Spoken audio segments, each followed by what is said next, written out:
Welcome to NCERT classes by Bhadana. और आज हम आपके लिए लेकर आए हैं class 12 chapter number 2 electric potential and capacitance का लेक्चर नंबर 2। ये स्टार्ट करते हैं इस वीडियो को। अगर आपने इस चैनल को सब्सक्राइब नहीं किया है तो इस चैनल को सब्सक्राइब करें। उम्मीद सीरीज से जुड़ने के लिए इस चैनल की सारी नोटिफिकेशंस को ऑन कर लें। सबसे पहले हमें इलेक्ट्रिक पोटेंशियल हम पढ़ रहे थे, इलेक्ट्रिक पोटेंशियल के कुछ टॉपिक्स बच रहे थे, उसके बाद हम कैपेसिटेंस के बारे में डिस्कस करेंगे। सबसे पहले इलेक्ट्रिक पोटेंशियल देखिए। Electric potential due to the dipole of arbitrary point. हमने इलेक्ट्रिक डाइपोल पढ़ लिया था कि जो इलेक्ट्रिक डाइपोल होता है किसी एक्सियल पॉइंट पर वो बराबर होता है जितनी इलेक्ट्रिक फील्ड इक्वेटोरियल पोजीशन पर होती है। इलेक्ट्रिक डाइपोल एक्सियल पॉइंट पर कितना होता है, V equal to 1/4 pi epsilon naught P/r²। और जो इलेक्ट्रिक पोटेंशियल किसी इक्वेटोरियल पॉइंट पर 0 होता है। अब हमें इलेक्ट्रिक पोटेंशियल निकालना आर्बिट्रेरी पॉइंट पर। ये डेरिवेशन इतना इंपॉर्टेंट मैं नहीं कहूँगा, लेकिन हाँ कभी कभी ये डेरिवेशन बहुत ज़्यादा पूछ लिया जाता। क्लियर है इतनी बात? कभी कभी ये वाला जो डेरिवेशन है वो पूछ लिया जाता।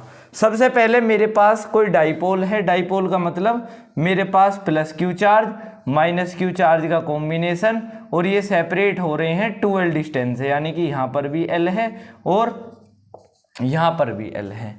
अब आर्बिट्रेरी पॉइंट होता कि वो पॉइंट जो हमें पता ना हो कितनी दूर वो पॉइंट हो सकता, उस पॉइंट को हम आर्बिट्रेरी पॉइंट के नाम से जानते हैं कि वो वाला पॉइंट जो फिक्स नहीं है वो कहाँ पर है। तो मैंने मान लिया यहाँ पर।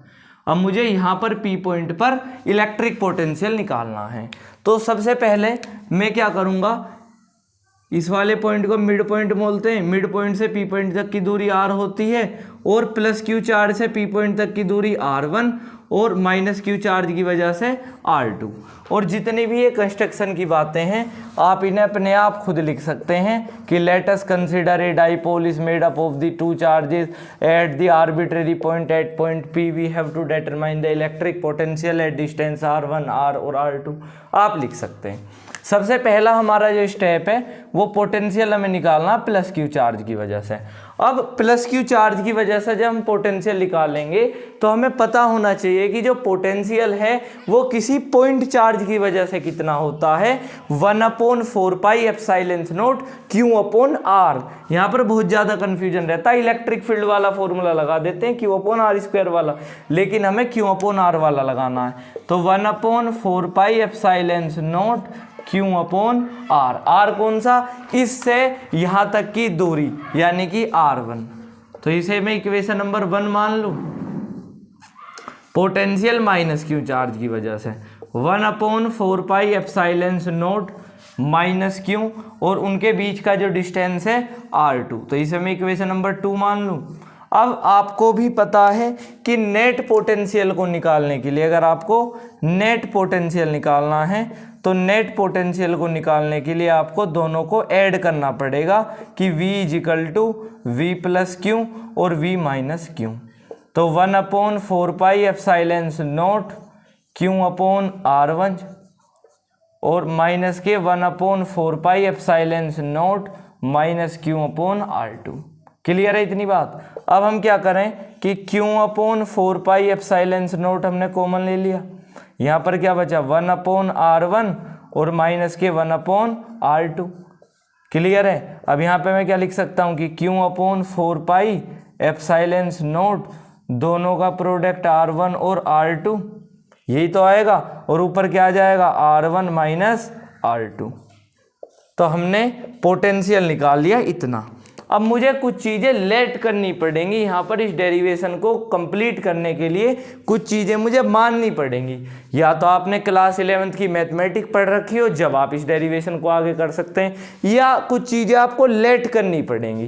क्लियर है इतनी बात? तो हम कुछ चीज़ें यहाँ पर लेट कर लेते हैं कि आपको R1 minus R2 12 cos theta मानने पड़ेंगे, और R1 और R2 आपको R² मानने पड़ेंगे। अगर आप समझना चाहते हैं तो थोड़ा सा क्लास 11th का मैथमेटिक्स आपको पढ़ना पड़ेगा, अन्यथा इतनी ज़रूरत नहीं है, आप इन्हें डायरेक्ट भी याद कर सकते हैं। अब इनकी जगह पर हम वैल्यूज पुट कर देते हैं कि V equal to 1/4 pi epsilon naught R1 minus R2 को मैं लिख सकता हूँ 12 cos थीटा। कोई समस्या यहाँ पर है क्यों। तो 12 cos theta upon R1 R2 को मैं R स्क्वायर लिख दूं, तो V इज इक्वल टू, हमने पढ़ा था electric dipole moment P is equal to Q into 12, तो यहाँ पर हम लिख दें P cos theta upon 4 pi epsilon naught R square. अब आपको ये वाली बात डायरेक्ट याद रखनी पड़ेगी कि इलेक्ट्रिक पोटेंशियल किसी आर्बिट्रेरी पॉइंट, आर्बिट्रेरी वो पॉइंट होता जिसका हमें पता ना हो कि भाई कितनी दूर वो पॉइंट हो सकता है। कितनी होती है इलेक्ट्रिक पोटेंशियल आर्बिट्रेरी पॉइंट पर, 1/4 pi epsilon naught P cos theta upon R square, या ऐसा भी लिख सकते हैं कि V is equal to P cos theta upon 4 pi epsilon naught R square. इस डेरिवेशन में कोई परेशानी नहीं होगी, इसके कम चांस रहते हैं लेकिन हमें आना चाहिए क्योंकि एनसीईआरटी में दे रखा, नोट करें। अब एक नेक्स्ट टॉपिक आता है relation between electric field and electric potential की। इलेक्ट्रिक फील्ड और इलेक्ट्रिक पोटेंशियल के बीच में हमें रिलेशन बताना। जब हम कैपेसिटेंस वाला टॉपिक पढ़ते हैं तो ये रिलेशन वहाँ पर भी काम आता कि हमें जो हम इस पार्टिकुलर मतलब यहाँ पर जो हम रिलेशन पढ़ेंगे वो कैपेसिटेंस वाला, थोड़ी देर बाद जब हम कैपेसिटेंस पढ़ाएंगे तो कैपेसिटेंस वाले टॉपिक में भी ये वाला रिलेशन काम आता, तो ध्यान से इसे पढ़ेंगे। दो रिलेशन हम बताएंगे। तो इलेक्ट्रिक फील्ड और इलेक्ट्रिक पोटेंशियल में क्या रिलेशन है, तो हम लिखते हैं कि जो इलेक्ट्रिक फील्ड होती है, the electric field is equal to the वो बराबर होती है rate of change of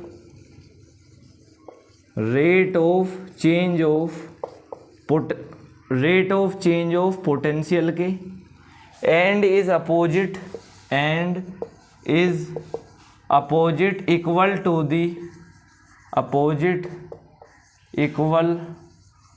the negative potential gradient.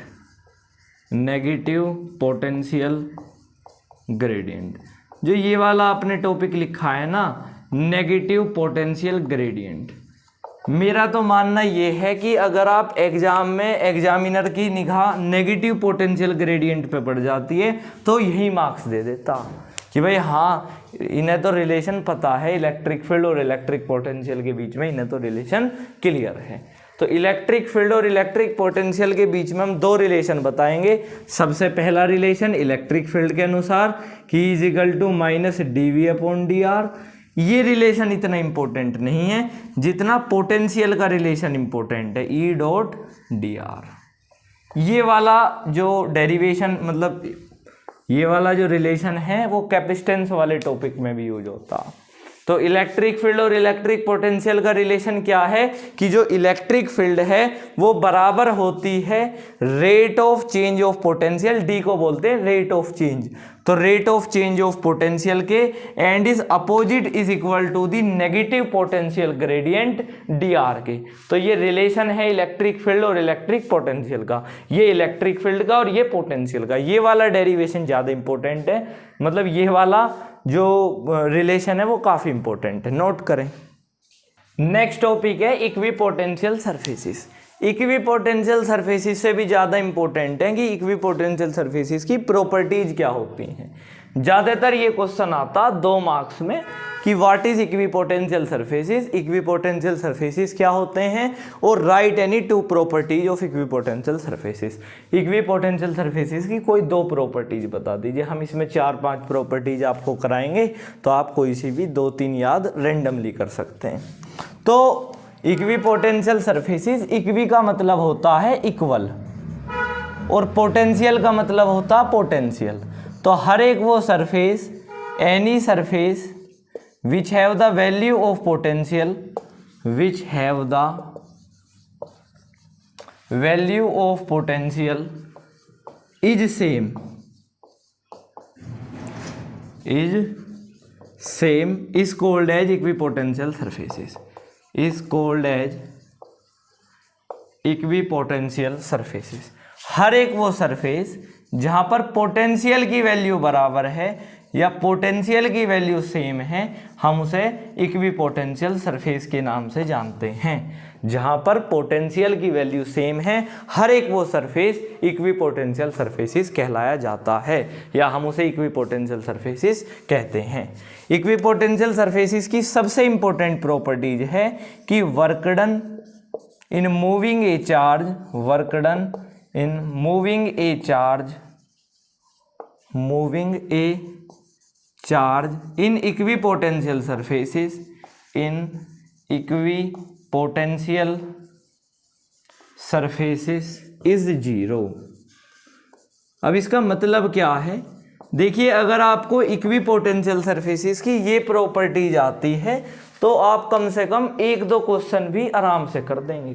जब लेक्चर नंबर हम 3rd इसके चैप्टर का आएगा तो उसमें हम न्यूमेरिकल भी इस पर कराएंगे कि मेरे पास कोई इलेक्ट्रिक फील्ड है और इक्विपोटेंशियल सरफेसेस है वो, और हम उसमें चार्ज को मूव करा रहे हैं, तो क्वेश्चन आता find out the work done. हमें वर्क डन को निकालना है तो वर्क डन उसमें जीरो रहता, because of the equipotential surface property. अगर हम किसी भी चार्ज को इक्विपोटेंशियल सरफेसेस में चलाते हैं तो उसमें होने वाला वर्क डन हमेशा जीरो होता है। This is a very important property.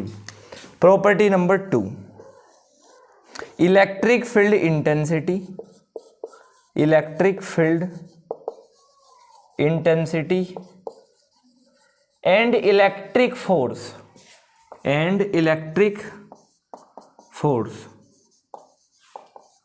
Are always normal. वो क्या होती है, हमेशा नॉर्मल होती है, आर ऑलवेज नॉर्मल, वो हमेशा नॉर्मल सामान्य होती है इन equipotential surfaces, EP equipotential surfaces, EPS. Clear है इतनी बात। नेक्स्ट प्रॉपर्टी भी काफी इंपॉर्टेंट है कि इक्विपोटेंशियल सरफेसेस या इक्विपोटेंशियल सरफेसेस आर क्लोजर। जब इक्विपोटेंशियल सरफेसेस क्लोज आने की कोशिश करते हैं तो where the value of potential, where the value of potential की जो पोटेंशियल की वैल्यू होती है वो आर हायर हो जाती है, वो एकदम बढ़ जाती है, आर हायर। एक नेक्स्ट और प्रॉपर्टीज है और काफ़ी इंपॉर्टेंट है कि equipotential surfaces can never cross each other, equipotential surfaces are never cross each other, कि इक्विपोटेंशियल सरफेसेस कभी भी अपने आप को नहीं काटते, cross never cross each other. यहाँ पर मुझे ईच अदर लिखना था, मैं मिटा देता हूँ, क्रॉस ईच अदर। तो आपको ये वाली चारों प्रॉपर्टीज इंपॉर्टेंट याद होनी चाहिए कि इक्विपोटेंशियल सरफेसेस की पहली प्रॉपर्टीज भी कभी भी आपस में अपने आप को नहीं काटते, वो कभी भी जब भी अपने आप को पास आने की कोशिश करते हैं तो इलेक्ट्रिक पोटेंशियल की वैल्यू बढ़ जाती है। जब भी हम किसी चार्ज को इक्विपोटेंशियल सरफेस में चलाते हैं तो उसमें होने वाला वर्क डन जीरो होता है। इलेक्ट्रिक फील्ड इंटेंसिटी और इलेक्ट्रिक फोर्स हमेशा नॉर्मल होती है इक्विपोटेंशियल सरफेसेस में, हमें यही पढ़ना होता, नोट करें। नेक्स्ट टॉपिक है इलेक्ट्रिक पोटेंशियल एनर्जी। आखिर में इलेक्ट्रिक पोटेंशियल एनर्जी क्या होती है, अब सिंपल से समझें कि मेरे पास कोई चार्ज है, चार्ज अपने अराउंड इलेक्ट्रिक फील्ड उत्पन्न करता है, ये इन्फिनिटी है। अब इस चार्ज को इस इलेक्ट्रिक फील्ड में लाने में जितना अमाउंट ऑफ वर्क डन लगता है हम उसे इलेक्ट्रिक पोटेंशियल एनर्जी बोलते हैं। फिर इलेक्ट्रिक पोटेंशियल क्या है, इलेक्ट्रिक पोटेंशियल हम उसे बोलते थे कि एक यूनिट पॉजिटिव चार्ज को, एक कूलाम के चार्ज को इन्फिनिटी से इलेक्ट्रिक फील्ड में लाने में जितना अमाउंट ऑफ वर्क डन लगता था हम उसे इलेक्ट्रिक पोटेंशियल बोलते थे। लेकिन इलेक्ट्रिक पोटेंशियल एनर्जी क्या है कि भाई कैसा भी चार्ज हो उस चार्ज को इलेक्ट्रिक इन्फिनिटी से इलेक्ट्रिक फील्ड में लाने में जितना अमाउंट ऑफ वर्क डन लगता है हम उसे क्या बोलते हैं, हम उसे इलेक्ट्रिक पोटेंशियल एनर्जी बोलते हैं। क्लियर है इतनी बात। तो यहां पर कैसा भी चार्ज हो उस चार्ज को इलेक्ट्रिक फील्ड में लाने में जितना अमाउंट ऑफ वर्क डन लगता है हम उसे इलेक्ट्रिक पोटेंशियल एनर्जी बोलते हैं। तो यहां से लिखेंगे कि electric potential energy is the energy, electric potential energy एक ऐसी एनर्जी है the amount of work done in bringing a charge, वो खर्चा, वो amount of work done, the amount of work done in moving A charge, is moving a charge from infinity to electric field, infinity से electric field तक। तो कोई कैसा ही charge हो, उस चार्ज को इन्फिनिटी से इलेक्ट्रिक फील्ड में आने में जितना अमाउंट ऑफ वर्क डन लगता है वो इलेक्ट्रिक पोटेंशियल एनर्जी होती है। इलेक्ट्रिक पोटेंशियल एनर्जी का formula U equal to V into q naught होता है। अब ये कैसे आया कि जो इलेक्ट्रिक पोटेंशियल एनर्जी है वो बराबर होती है electric potential into test charge के। This is a electric potential energy formula. अब कंसेप्ट ये है कि इलेक्ट्रिक पोटेंशियल एनर्जी का फॉर्मूला दो चार्जेस के लिए क्या होता है, ये भी क्वेश्चन आएगा कल। तो इलेक्ट्रिक पोटेंशियल एनर्जी का formula U equal to 1/4 pi epsilon naught, दोनों चार्जेस का प्रोडक्ट अपोन में डिस्टेंस का स्क्वायर का फॉर्मूला होता है इलेक्ट्रिक पोटेंशियल एनर्जी का दो चार्जेस के लिए फॉर्मूला। अब ऐसा कैसे पॉसिबल है? अब आप सोचोगे कि मेरे पास कोई Q1 चार्ज है और कह दिया क्वेश्चन कि भाई find out the electric potential energy. ऐसा क्वेश्चन नहीं आएगा। क्वेश्चन जो आता है या तो वो दो चार्जेस का आता कि भाई मेरे पास कोई Q1 चार्ज है और Q2 चार्ज है, ऐसे चार्ज हैं Q1 और Q2। तो आप सोचोगे कि भाई मुझे ये वाला फॉर्मूला लगाना चाहिए दो चार्ज के लिए, तो यही फॉर्मूला एक और दो। लेकिन यहाँ पर थोड़ा सा केस बदल जाता। जब ये चार्ज मेरे पास, मैंने मान लिया मेरे पास ये कोई सरफेस है, रेड वाला कोई सरफेस है। अब जब ये चार्ज इस सरफेस पर आया तो इसे कोई रोकने वाला कोई नहीं था, इस पर पोटेंशियल लगाने वाला कोई नहीं था। तो ये चार्ज जब हम इस फॉर्मूले को लगाएंगे तो चार्ज तो रख दिया, लेकिन इस पर पोटेंशियल लगाने वाला, इस पर इसे विद्रो करने वाला, इसे रोकने वाला तो कोई नहीं है। तो Q1 चार्ज पर ये फॉर्मूला कैसे एप्लीकेबल हो जाएगा? दो चार्ज के लिए ये फॉर्मूला एप्लीकेबल होगा और तीन चार्ज के लिए ये फॉर्मूला एप्लीकेबल होगा, क्योंकि जब हम इस फॉर्मूले को लगाएंगे इस चार्ज को रोकने वाला ये चार्ज पैदा हो गया, तो ये चार्ज और इस पर ये पोटेंशियल, या ये चार्ज इस पर ये पोटेंशियल। आप ऐसे भी तो कह सकते हो पहले इस सरफेस पर ये चार्ज आए या फिर इस ये वाला चार्ज आए इस सरफेस पर, तो वो आपकी अपनी इच्छाएं हैं। जब तीन चार्ज होंगे तो ये वाला फॉर्मूला लगेगा और तीनों चार्ज के लिए अलग अलग फॉर्मूला लगता है। क्लियर है इतनी बात? एक टॉपिक आता है कि हमें इक्वी पोटेंशियल, अभी जो हमने टॉपिक पढ़ा है कि हमें इक्वी पोटेंशियल सरफेस बताने हैं, surface due to the various charge system, due to various charge system, बहुत सारे चार्जेस के लिए कि भाई पॉजिटिव चार्ज के लिए, नेगेटिव चार्ज के लिए। तो उसके लिए सिंपल मेथड है। पहले केस में अगर मैं पहला केस लेता हूं तो ड्यू टू पॉजिटिव चार्ज, कि मैं पॉजिटिव चार्ज की वजह से इक्वी पोटेंशियल सरफेस मुझे बताना है। तो हमें ये, जैसे मेरे पास ये पॉजिटिव चार्ज है, बस सिंपल मुझे पता होना चाहिए कि इसकी इलेक्ट्रिक फील्ड कैसे बनेगी। हम कैसे इलेक्ट्रिक फील्ड देखते हैं? टेस्ट चार्ज की हेल्प से। टेस्ट चार्ज पॉजिटिव होता तो इलेक्ट्रिक फील्ड कैसी बनती है इसकी? ये इसे रिपेल करेगा ऐसी, जैसा हमने चैप्टर नंबर 1 में ऐसा पढ़ा कि भाई पॉजिटिव चार्ज की वजह से इलेक्ट्रिक फील्ड ऐसे बनती है। क्लियर है इतनी बात? अब इक्वी पोटेंशियल सरफेस बनाना इतनी बड़ी बात नहीं है, आपको इक्वी पोटेंशियल सरफेस ऐसे बना देना, ऐसे।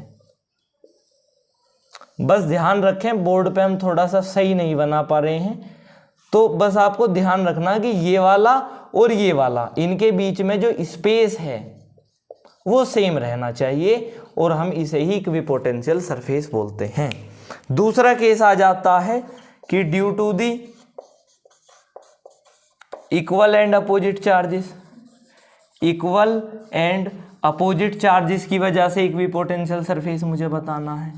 तो मैं कैसे बता सकता हूं कि भाई मेरे पास कोई पॉजिटिव चार्ज है, कोई नेगेटिव चार्ज है। अब मुझे पता है कि जो इलेक्ट्रिक फील्ड है वो पॉजिटिव से स्टार्ट होती हैं और नेगेटिव पर एंड हो जाती हैं, ऐसी तो हम बनाते हैं। तो एक बार अगर इलेक्ट्रिक फील्ड लाइंस आपने बना ली तो इक्वी पोटेंशियल सरफेस को बनाना इतना कोई कठिन कार्य नहीं है।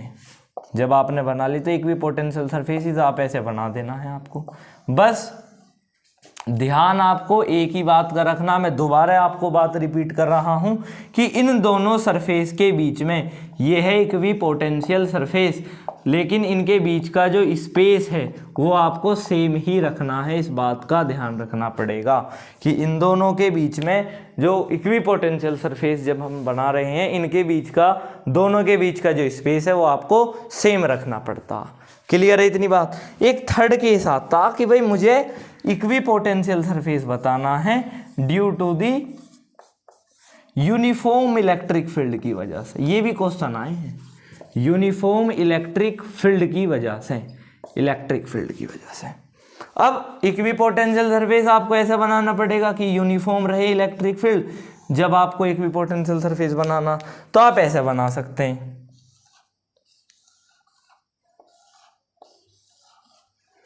हम कोशिश ये करते हैं कि भाई कोई भी कंसेप्ट रहना नहीं चाहिए आपका। एक केस ऐसा आ जाता कि due to the equal charges की वजह से, मेरे पास पॉजिटिव चार्ज है, पॉजिटिव चार्ज है, मुझे पता है इलेक्ट्रिक फील्ड लाइन पॉजिटिव से नेगेटिव तक जाती है तो इलेक्ट्रिक फील्ड ऐसे जाएंगी। अब समस्या ये हो जाती है, अगर आपने इलेक्ट्रिक फील्ड ही गलत बना दी तो उस इक्विपोटेंशियल सरफेसेस का कोई फायदा थोड़ी ना है। अब जब आप इक्विपोटेंशियल सरफेस बनाएंगे तो ध्यान से ऐसे,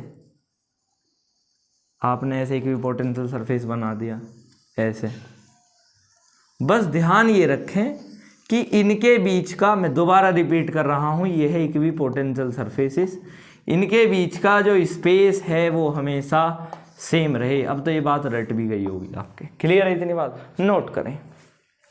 चलिए गाइस, अब स्टार्ट करते हैं इस चैप्टर का पार्ट 2। कैपेसिटर क्या होता है या कैपेसिटेंस क्या होता है, इन सभी बातों को आज हम क्लियर करेंगे। सबसे पहले हम कैपेसिटर के बारे में पढ़ते हैं। उससे भी पहले हम एक बात बता देते हैं, इलेक्ट्रोस्टैटिक एनर्जी क्या होती है। इलेक्ट्रोस्टैटिक एनर्जी वो एनर्जी होती है जो स्थिर चार्जेस से, रुके हुए चार्जेस से जो पास होती है, हम उसे इलेक्ट्रोस्टैटिक एनर्जी के नाम से जानते हैं कि भाई इलेक्ट्रोस्टैटिक एनर्जी वो एनर्जी है जो रुके हुए, जो स्टेशनरी, जो स्थिर चार्जेस से पास होती है। जो अब कैपेसिटर की ज़रूरत क्यों पड़ी, देखिए जब फिजिक्स डेराइव हुई तो बहुत सारे साइंटिस्ट आए, फेराडे, न्यूटन, सब ने अपने अपने एक लॉज दिए। तो जब हम कैपेसिटर के बारे में पढ़ते हैं तो कैपेसिटर एक यंत्र है, कैपेसिटर एक यंत्र है। जब हम पूरे दोनों चैप्टरों में चार्ज के बारे में पढ़ते हैं, हम चार्ज के बारे में पढ़ते हैं कि चार्ज एक स्टेशनरी, चार्ज एक इनहेरेंट प्रॉपर्टी है किसी बॉडी की जो अट्रैक्ट या रिपेल करती है किसी दूसरी बॉडी को। जब एक बॉडी से दूसरी बॉडी तक इलेक्ट्रॉन्स का ट्रांसफ़र होता तो चार्ज उत्पन्न हो जाता।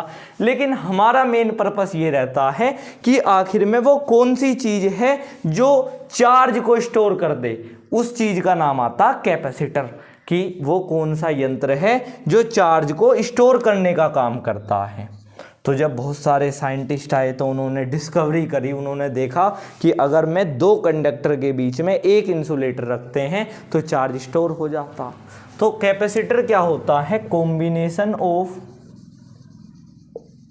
कैपेसिटर क्या है, कॉम्बिनेशन ऑफ टू कंडक्टर, दो कंडक्टर का एक ऐसा combination having equal and opposite charges, जिसके पास इक्वल और अपोजिट चार्जेस होते हैं, equal and opposite charges, store charges, store electrostatic energy, जो स्टोर करता है इलेक्ट्रोस्टैटिक एनर्जी को, store electrostatic energy in the form of electric field intensity. किसकी form में, इलेक्ट्रिक फील्ड इंटेंसिटी की फॉर्म में, in the form of electric field intensity is called as capacitor. हम उसे क्या बोलते हैं, उसे कैपेसिटर बोलते हैं, जो स्टोर करता है स्थिर चार्जेस से पैदा होने वाली एनर्जी को।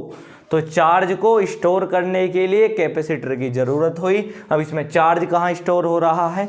अरे इलेक्ट्रोस्टैटिक एनर्जी स्टोर हो रही है, तो चार्ज ही तो स्टोर हो रहा है, क्योंकि चार्ज से पास होने वाली एनर्जी को हम इलेक्ट्रोस्टैटिक एनर्जी बोलते हैं। तो कैपेसिटर दो कंडक्टर का एक ऐसा कॉम्बिनेशन जिसके पास इक्वल और अपोजिट चार्जेस होते हैं, जो स्टोर करता है इलेक्ट्रोस्टैटिक एनर्जी को इलेक्ट्रिक फील्ड इंटेंसिटी के रूप में, हम उसे कैपेसिटर बोलते हैं। अब इससे भी ज़्यादा इंपॉर्टेंट टॉपिक है कि कैपेसिटर के टाइप्स कितने हैं, टाइप्स ऑफ कैपेसिटर, कि कैपेसिटर के टाइप्स कितने होते हैं, सबसे ज़्यादा इंपॉर्टेंट टॉपिक है। सबसे पहला आपने टाइप पढ़ा होगा कि एक होता पैरेलल प्लेट कैपेसिटर। फर्स्ट होता हमारा पैरेलल प्लेट कैपेसिटर, कि भाई एक तो होता पैरेलल प्लेट कैपेसिटर और दूसरा होता स्फेरिकल कैपेसिटर। सेकंड में हम पढ़ते हैं स्फेरिकल कैपेसिटर के बारे में, कि भाई फर्स्ट हो गया हमारा पैरेलल प्लेट कैपेसिटर, सेकंड हो गया हमारा स्फेरिकल कैपेसिटर। क्लियर है इतनी बात? हमारे सिलेबस में सिर्फ और सिर्फ पैरेलल प्लेट कैपेसिटर है और हम सिर्फ और सिर्फ पैरेलल प्लेट कैपेसिटर के बारे में ही पढ़ते हैं कि भाई पैरेलल प्लेट कैपेसिटर क्या है। सिंपल है, जब कंडक्टर्स की जो प्लेट होती हैं वो पैरेलली होती हैं, उसे पैरेलल प्लेट कैपेसिटर बोलते हैं। तो सेम आपको लिखना है कि सिर्फ यहाँ तक लिखेंगे कि कॉम्बिनेशन ऑफ टू पैरेलल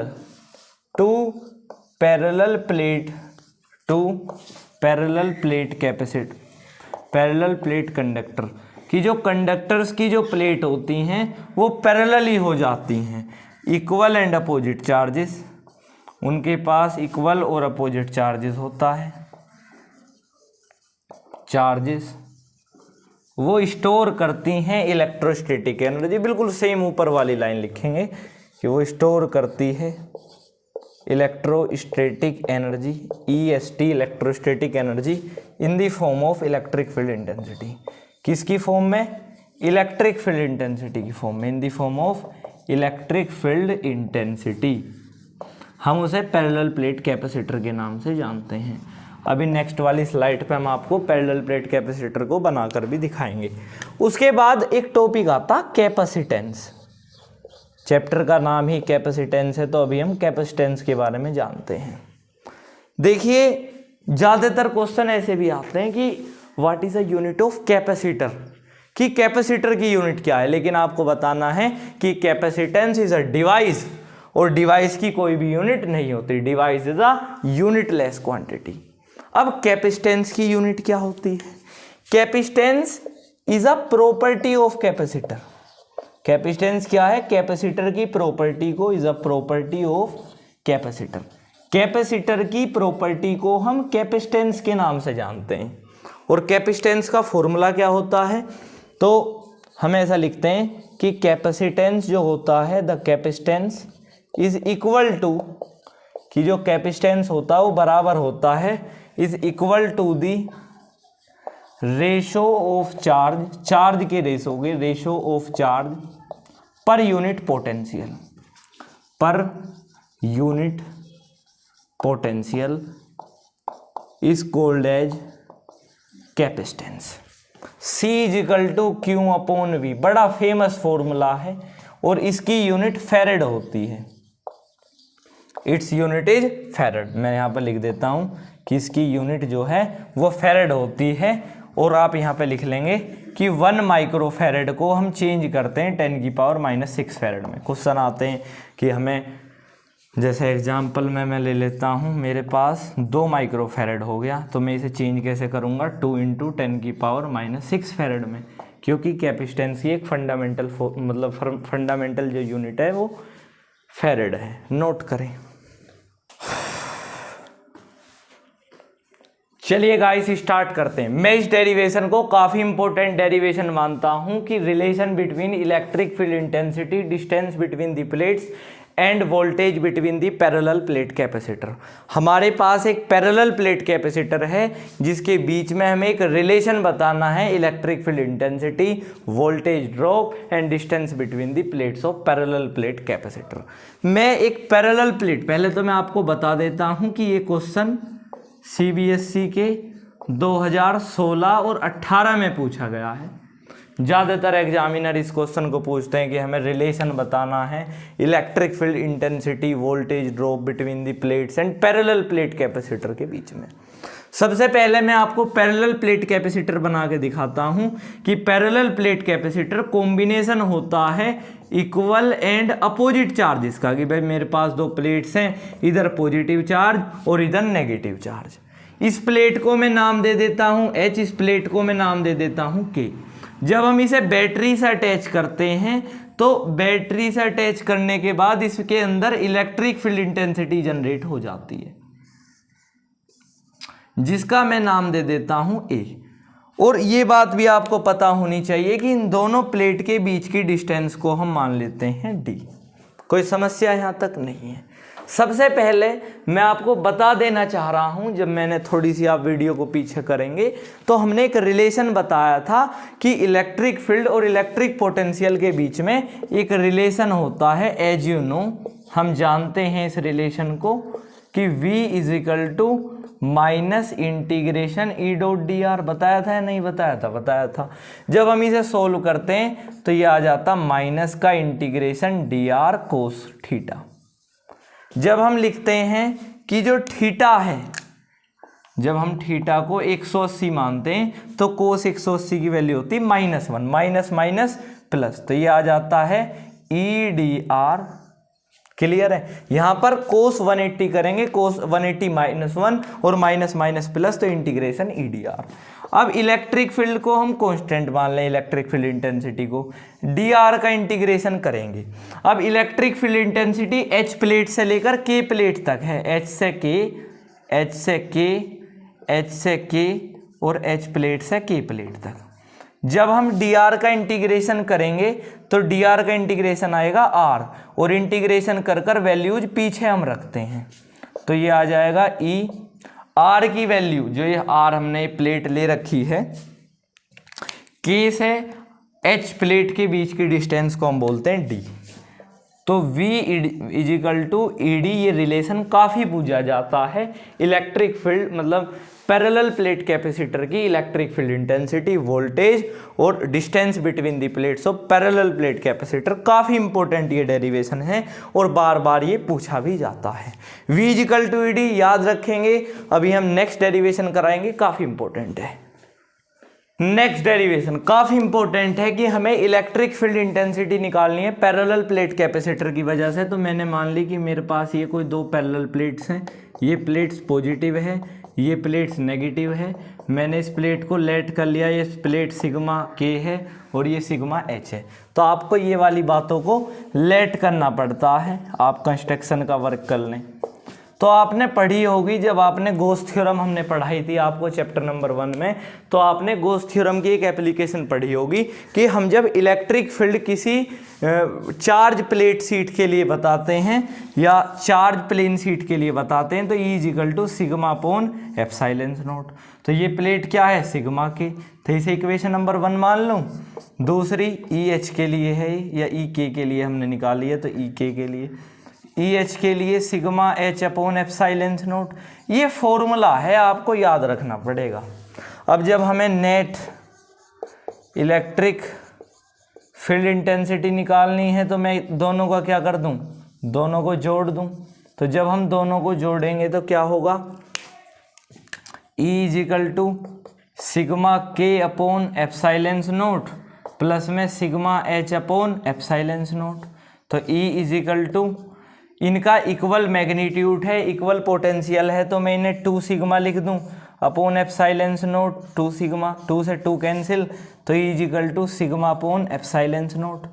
तो electric field intensity between the parallel plate capacitor का formula E is equal to sigma upon epsilon not है। या आप इसे ऐसा भी लिख सकते हैं, सिग्मा आपने सरफेस चार्ज डेंसिटी पढ़ी चैप्टर नंबर 1 में, हम उसे Q अपॉन A लिखते हैं, तो Q upon A epsilon not. या एक क्वेश्चन आता है डाइलेक्ट्रिक का, डाइलेक्ट्रिक को हम K से रिप्रेजेंट करते हैं, चैप्टर नंबर 1 की ही ये बातें चल रही हैं। तो डाइलेक्ट्रिक में हमें K की मल्टीप्लाई कर देनी होती है जहां पर एप्सिलॉन नॉट है। तो ये क्वेश्चन आते नहीं हैं, लेकिन अगर बाजी बार आ जाता तो फिर उसका कोई फिक्स नहीं रहता। नोट करें।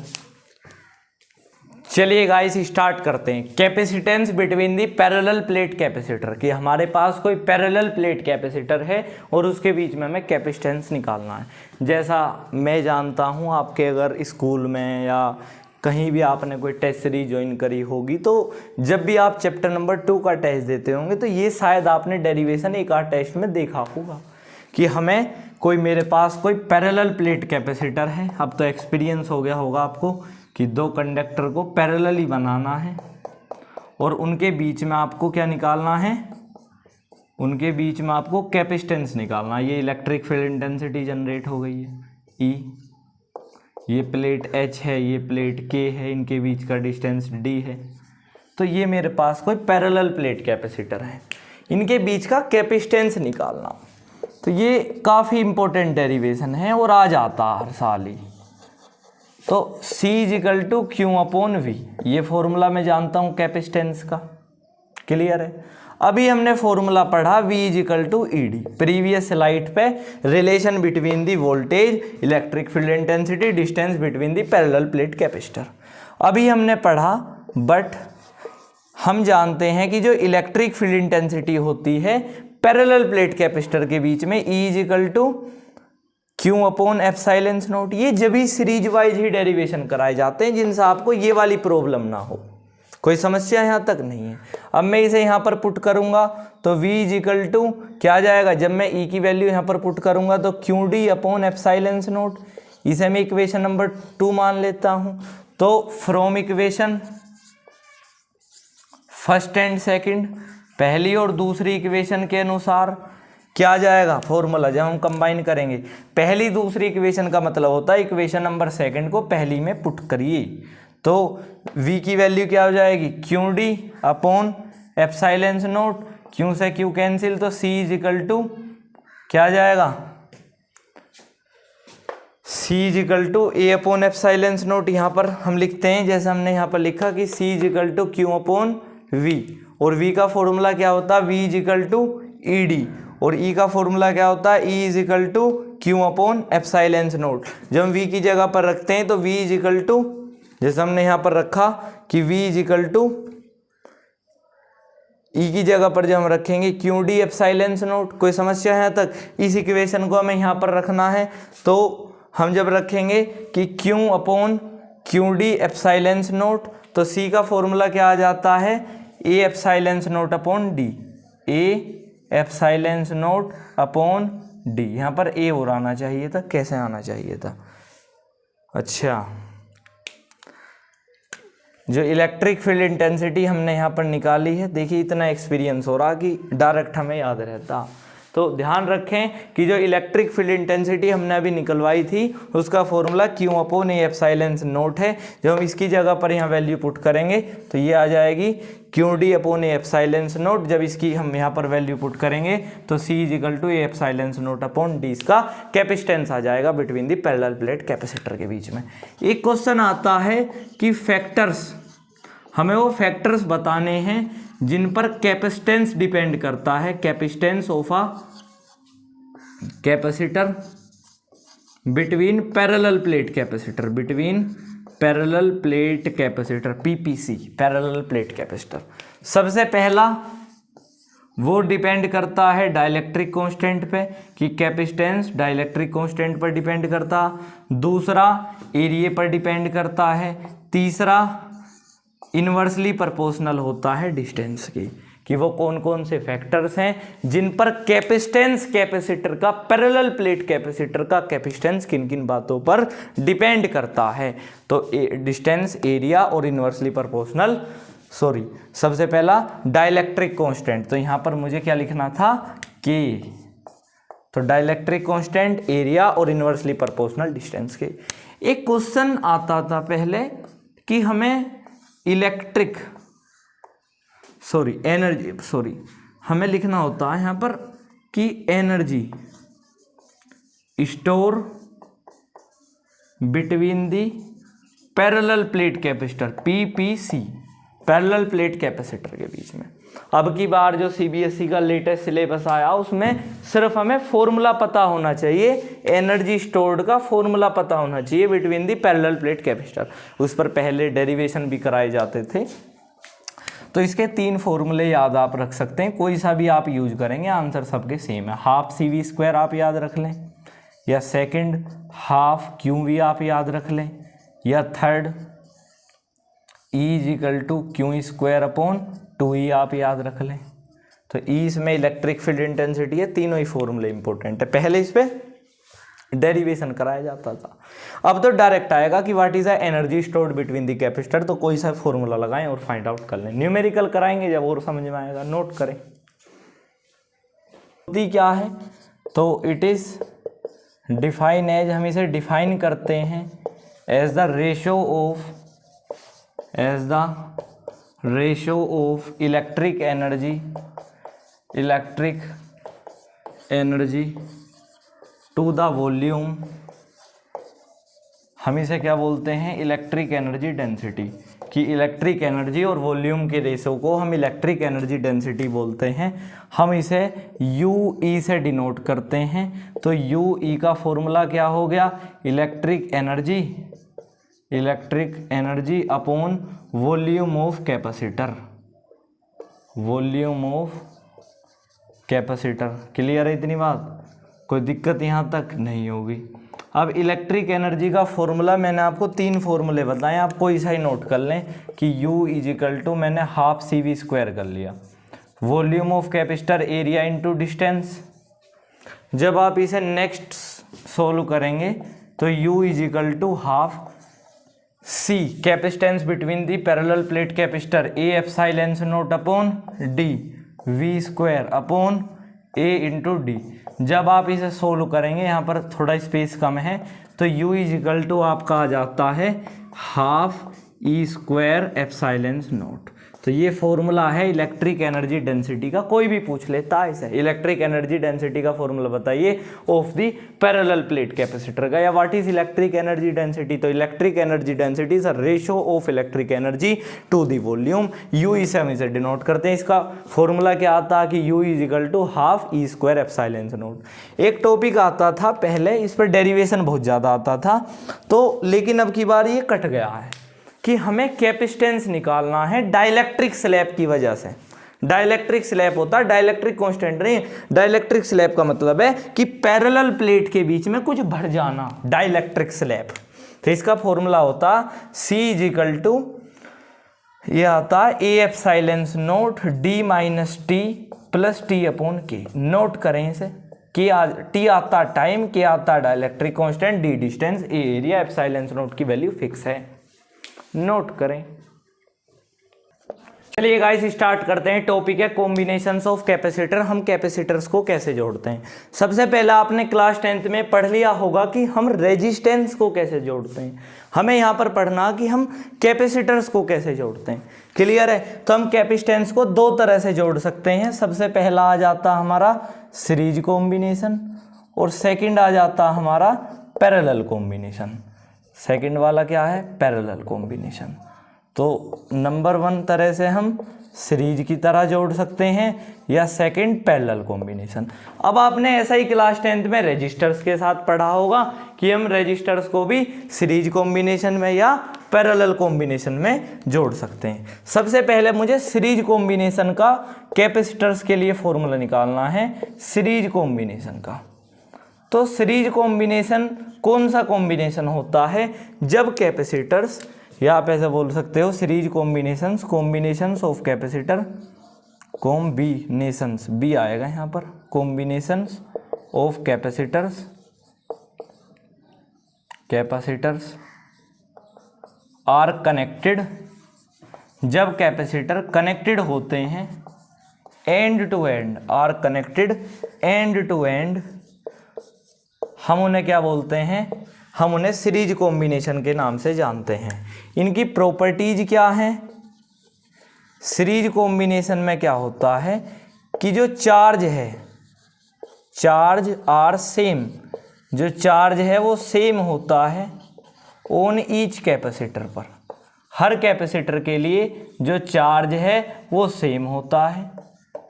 सेकंड, जो वोल्टेज है वो डिफरेंट होती है, वोल्टेज आर डिफरेंट, यहाँ से नोट करेंगे ऑन ईच कैपेसिटर के लिए, यानी कि V equal to V1 plus V2 plus V3। Clear है? तो हमने सीरीज कॉम्बिनेशन में पढ़ा, जब capacitor end to end connect होते हैं हम उसे सीरीज कॉम्बिनेशन बोलते हैं। चार्ज जब सेम रहता है तो वो सीरीज कॉम्बिनेशन है, वोल्टेज सभी पर डिफरेंट रहती हैं।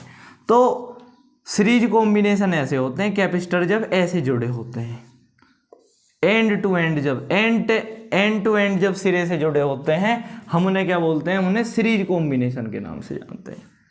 तो टॉपिक है हम इसकी कैलकुलेशन कैसे कर सकते हैं, हम इसका फॉर्मूला कैसे निकाल सकते हैं।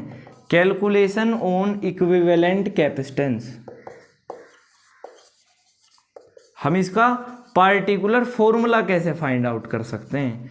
तो आप ऐसे एज्यूम करें, सबसे पहले मुझे पता है कि फॉर्मूला होता C equal to Q upon V। जो चार्ज है, जो Q है वो तो सेम रहेगा, लेकिन जो कैपेसिटेंस और वोल्टेज है वो डिफरेंट रहेगी। तो मुझे डिफरेंट वाली, सबसे पहले मुझे क्या उठानी है? डिफरेंट वाली चीज़ें उठानी है। तो V1 plus V2 plus V3, क्योंकि मुझे पता है कि जो सीरीज कॉम्बिनेशन है उसमें वोल्टेज डिफरेंट होती है। अगर मैं वोल्टेज की वैल्यू निकालता हूँ तो V equal to Q upon C आ जाएगा। वोल्टेज V1, कैपेसिटेंस C1, क्यों? क्योंकि जो चार्ज है वो तो सेम रहेगा। V2 की वैल्यू क्या आएगी? Q upon C2। V3 की वैल्यू क्या आएगी? Q upon C3। तो अगर मैं यहाँ से लगाता हूँ तो Q upon C is equal to Q upon C1, sorry Q upon C1 plus Q upon C2 plus Q upon C3। कोई समस्या यहाँ तक नहीं है? तो मैं लिख देता हूँ Q अपॉन C, यहाँ से Q कॉमन ले लिया तो क्या आया? 1 upon C1 plus 1 upon C2 plus 1 upon C3। तो Q से Q कैंसिल, तो 1 upon C is equal to 1 upon C1 plus 1 upon C2 plus 1 upon C3। यही फॉर्मूला होता है सीरीज कॉम्बिनेशंस में कैपेसिटर का। लेकिन जब हम क्लास 10th में रेजिस्टर्स का फॉर्मूला पढ़ते थे या रेजिस्टेंस को जोड़ने को पढ़ते थे, तो ये पैरेलल कॉम्बिनेशन में ऐसा फॉर्मूला आता था 1 upon R is equal to 1 upon R1, 1 upon R2, 1 upon R3। तो कंफ्यूज ना हो, कैपेसिटर्स में बिल्कुल जस्ट उल्टा है। या यहाँ पर क्या होता, हमें रेसिप्रोकल करना होता, तो इसका आप दूसरा भी फॉर्मूला लिख लें कि C इज इक्वल टू, जैसे रेसिप्रोकल करना हम भूल जाते हैं, तो 1 upon C1 plus 1 upon C2 plus 1 upon C3। Clear है इतनी बात? नोट कर लें। नेक्स्ट टॉपिक आता पैरेलल कॉम्बिनेशन। हम कैपेसिटर को पैरेलल कॉम्बिनेशन में कैसे जोड़ते हैं? तो जब कॉम्बिनेशंस ऑफ कैपेसिटर, जब कैपेसिटर ऐसे जुड़े रहते हैं, combinations of capacitor, the initial point of capacitor, जो इनिशियल पॉइंट होता है ना कैपेसिटर का, initial point of capacitor, capacitor का जो इनिशियल पॉइंट होता है आर कनेक्टेड, वो कनेक्ट होता है, are connected at one point. वो क्या होता है? Connected at one point. ऐसे अरेंजमेंट को हम पैरेलल कॉम्बिनेशन के नाम से जानते हैं। इसकी सबसे ज़्यादा इंपॉर्टेंट मैं प्रॉपर्टीज मानता हूँ, क्योंकि प्रॉपर्टीज में बहुत ज़्यादा कन्फ्यूजन रहता। तो प्रॉपर्टीज में आप ऐसे लिख लें कि जो वोल्टेज है यहाँ पर सेम रहेगी, are same on each capacitor.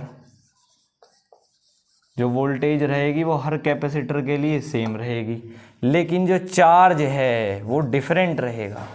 Charge are different, जो चार्ज है वो डिफरेंट रहेगा हर एक कैपेसिटर के लिए। आप यहाँ से नोट कर लें कि जो Q है Q1 plus Q2 plus Q3 is equal to Q। Note करें। अब अरेंजमेंट लगेगा कैसे? तो कैपेसिटर ऐसे लगे होंगे, ऐसे, जिनका इनका जो इनिशियल पॉइंट है वो कनेक्टेड होगा एक पॉइंट पर। तो यहाँ पे वन पॉइंट पर इन सभी कैपेसिटर्स के जो इनिशियल पॉइंट है वो एक पॉइंट पर कनेक्ट होते हैं। ये C1 C2C3 से पैरेलल कॉम्बिनेशन बोलते हैं।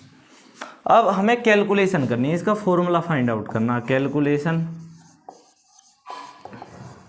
Of equivalent capacitance. मुझे इक्विवेलेंट कैपेसिटेंस का फॉर्मूला निकालना,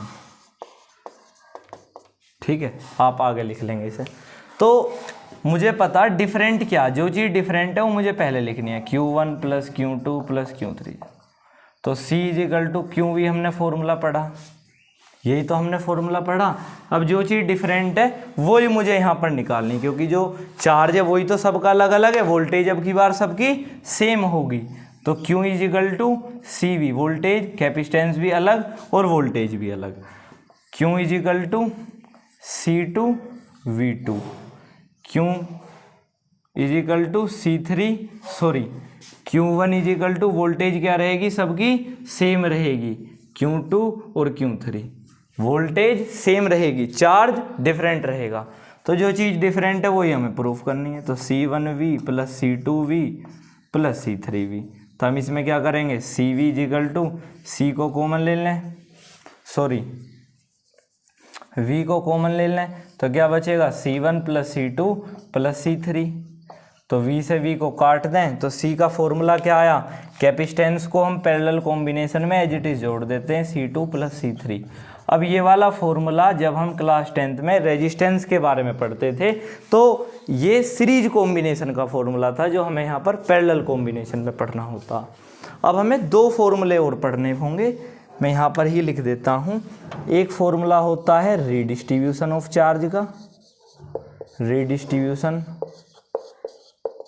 ऑफ चार्जेस का, जो क्या होता है Q1/Q2 = C1/C2। ये वाला डेरिवेशन भी कट गया। अब ये वाला कोई बताता नहीं है, loss of redistribution of charges, loss of redistribution of charges. जब हम चार्ज को रीडिस्ट्रीब्यूट करते हैं, उसके जब लॉस होता है उसमें कुछ, तो ये वाला फॉर्मूला होता है कैपेसिटेंस का C1 C2 V1 - V2 का स्क्वायर। NCERT का सबसे लास्ट क्वेश्चन है, 2C1 + C2, काफ़ी इंपॉर्टेंट है, नोट करें। Next topic, polar and non polar molecule. ऐसे जो ये टॉपिक्स होते हैं इन पर केस स्टडी के क्वेश्चन बनते हैं, जो कल का लेक्चर आएगा कैपेसिटेंस मतलब चैप्टर का न्यूमेरिकल जो पार्ट आएगा हम उस पर केस स्टडी भी कराएंगे। पोलर मॉलिक्यूल कौन से होते हैं, polar molecule are the molecule, polar molecule वो मॉलिक्यूल होते हैं, polar molecule are the molecule, polar molecule वो मॉलिक्यूल होते हैं जिनमें पॉजिटिव और नेगेटिव चार्जेस, जिनमें पॉजिटिव और negative charges molecules are separated होते हैं। क्या होते हैं, आर सेपरेटेड, जिनमें पॉजिटिव और नेगेटिव मॉलिक्यूल्स सेपरेट होते हैं, हम उन्हें पोलर मॉलिक्यूल बोलते हैं। जैसे एग्जाम्पल NH3 HCl, ये positive charge, negative positive, negative positive. तो जब पॉजिटिव नेगेटिव जो मॉलिक्यूल्स हैं वो सेपरेट होते हैं, हम उन्हें पोलर मॉलिक्यूल बोलते हैं। Non polar molecule are the molecule, एक ऐसे मॉलिक्यूल होते हैं जिनमें same types of molecules are separated, same types of molecule, जिनमें सेम तरह के जो मॉलिक्यूल्स होते हैं वो आर सेपरेटेड, सेम तरह के मॉलिक्यूल्स जिनमें सेपरेट होते हैं हम उन्हें नॉन पोलर मॉलिक्यूल के नाम से जानते हैं। जैसे मैं इसमें एग्जांपल दे सकता हूँ O2 N2 CH3 तो नहीं होगा, O2 N2 H2 एक्सेट्रा। तो इस चैप्टर की थ्योरी यहाँ पर समाप्त हो रही है। इस चैप्टर की theory, chapter number 2 electric potential capacitance की थ्योरी यहाँ पर समाप्त हो रही है। वीडियो को लाइक नहीं करा है तो वीडियो को लाइक ज़रूर कर दें, चैनल सब्सक्राइब ज़रूर कर दें। Thank you for listening me.